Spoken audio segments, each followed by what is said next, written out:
Apa sih bedanya manhaj dengan madhab? Iya. Manhaj itu Pak adalah metode di dalam memahami. Itu manhaj.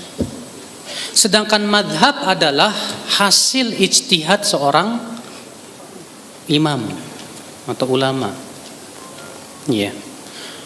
Madhab secara bahasa Arab dari kata dhahaba yadhabu, artinya pergi. Dhahaba yadhabu, dhahaban wa madhaban, artinya tempat pergi. Maksudnya gimana? Pendapatnya. Ya. Maka kalau pendapat seorang ulama disebut itulah madhabnya dia. Paham nggak Pak? Nah di dunia Islam ini kemudian terkenal ada istilah 4 madhab. Padahal ulama banyak loh Pak, cuma bukan 4. Kenapa kemudian jadi 4 madhab? Karena merekalah yang paling banyak pembelanya Pak. Dan memang dari sisi keilmuan juga luar biasa. Wailah di zaman Imam Syafi'i ada nggak ulama-ulama yang sekaliber dengan Imam Syafi'i, bahkan lebih dari Imam Syafi'i? Banyak dari sisi keilmuan. Tapi kefakihan Imam Syafi'i luar biasa. Sehingga ya banyak murid-muridnya, banyak pembela-pembelanya. Di zaman Imam Malik ada nggak yang sekaliber dengan Imam Malik? Banyak Pak. Bahkan banyak sebagian ulama lebih mendahulukan keilmuan Laits bin Sa'ad daripada Imam Malik sezaman itu. Ya, tapi ternyata yang lebih masyhur Imam Malik karena murid-muridnya yang tersebar dan pembela-pembelanya lebih banyak. Ya. Imam Bukhari kenapa nggak jadi madhab sendiri Pak? Padahal kan namanya masyhur sekali Imam Bukhari kan ya. Iya. Karena ternyata Pak ulama-ulama setelah imam yang 4 itu mereka ternyata lebih merojikan salah satu pokok-pokok salah satu dari madhab itu. Imam Bukhari lebih banyak condong dalam masalah usul-usul madhab itu kepada Imam Syafi'i, Imam Bukhari. Sehingga dikatakan Imam Bukhari itu madhabnya Syafi'iyah. Walaupun beliau banyak juga menyelisihi madhab Syafi'i. Karena tidak ada satupun ulama madhab yang fanatik kepada madhabnya.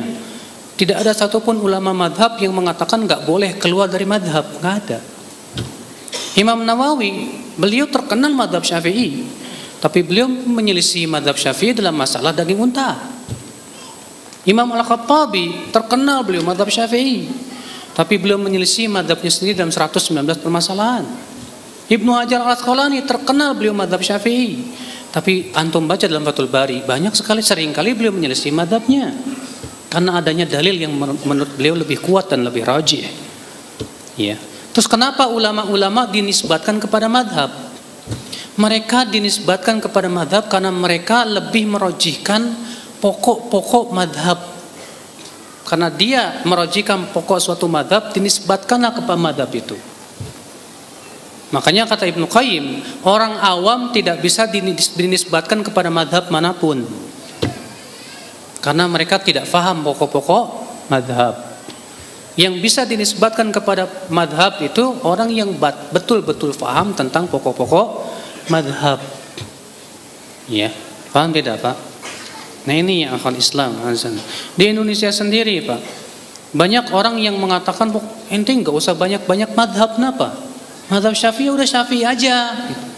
Tapi ternyata dalam kelakuannya sehari-hari juga dia nggak kuat-kuat banget berpegang kepada madhab Syafi'i. Saya berikan contoh. Kalau habis sholat dikerasin tuh. Tiap habis sholat dikerasin. Padahal itu bukan madhab Syafi'i Pak. Madhab Syafi'i itu pendapatnya adalah zikir setelah sholat sir, bukan keras. Yang dikeraskan itu madhab Hambali. Imam Syafi'i mengatakan boleh dikeraskan dalam rangka taklim, mengajarkan. Tapi itu tidak boleh terus menerus. Sesuai dengan kebutuhan, selesai.